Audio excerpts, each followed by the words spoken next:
सियार का बदला। एक बार की बात है, एक जंगल में एक सियार रहता था। वह भूख से परेशान होकर गांव में पहुंचा। उसने वहां दरबे में एक मुर्गी देखी। उसे मुंह में दबाकर भाग लिया और एक पेड़ की छाया में जाकर उसे खाने लगा। वहीं पेड़ पर क्रों कौवा बैठा हुआ था। उसे देखकर क्रों के मुंह में पानी आ गया। ओह, ताजी मुर्गी! चलो बच्ची खुची, हमें भी खाने को मिलेगी, सोचते हुए क्रों कांव कांव करने लगा। उसकी आवाज सुनकर बहुत सारे कौवे आ गए। फिर सभी कांव कांव करने लगे। उनकी कौव कांव सुनकर उधर से गुजर रहा एक ग्रामीण रुक गया। जरूर वहां कुछ है, सोचकर वह पेड़ के नीचे आया, जहां सियार आराम से ताजी मुर्गी मारकर खा रहा था। ओह, ये तो हमारे गांव की मुर्गी मार कर खा रहा है, कहते हुए उसने अन्य ग्रामीणों को आवाज दी। इससे कई ग्रामीण एकत्र हो गए।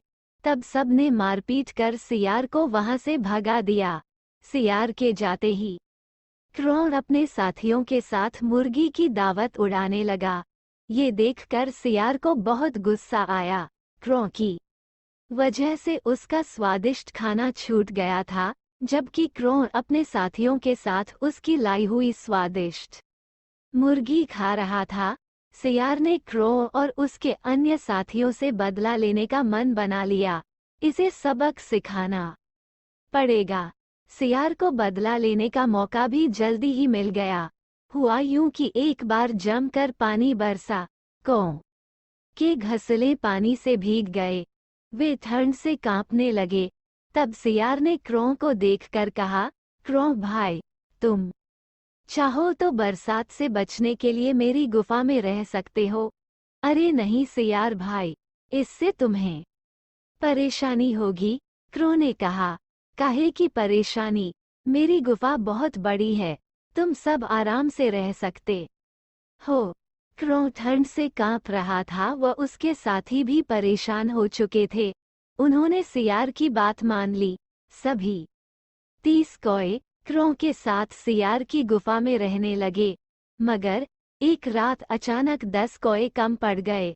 तब क्रों ने सियार से पूछा, सियार भाई, आज हमारे 10 साथी कौए नजर नहीं आ रहे हैं, क्या बात है? इस पर सियार ने कहा, वे रात को ये गुफा छोड़कर चले गए। मगर क्यों? उन्होंने तो हमें नहीं बताया। क्रों आश्चर्यचकित था। उनका कहना था कि हम अपने काम स्वयं कर सकते हैं, आप पर बोझ नहीं बनना चाहते हैं, इसलिए वे रात को ही कहीं चले गए। सियार ने वास्तविकता छिपाते हुए बताया, सियार तो पिछली रात ही उन 10 कौओं को मारकर खा चुका था। क्रों व अन्य कौए सियार के झांसे में आ गए। कुछ दिन बाद फिर 10 कौए कम हो गए। इस बार भी 10 कौए कम पड़ गए हैं। क्रों ने सियार से पूछा तो वो बोला, रात को 10 कौए मेरे पास आए थे। वे बोल रहे थे कि हमें अपने 10 साथियों की बहुत याद आ रही है, हम उन्हें वापस लेने जा रहे हैं। ये कहकर 10 कौए रात को ही उन्हें लेने चले गए। क्रों को सियार की मासूमियत से कही गई यह बात ठीक लगी। वो उसकी बात मान गया, जबकि वास्तविकता ये थी कि चालाक सियार फिर से रात को 10 कौए मारकर चुपचाप खा चुका था। अगली रात को सब कौए चुपचाप सो रहे थे।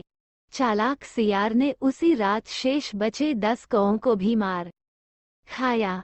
इस तरह चालाक सियार ने चतुर कौओं से अपने अपमान का बदला ले लिया था।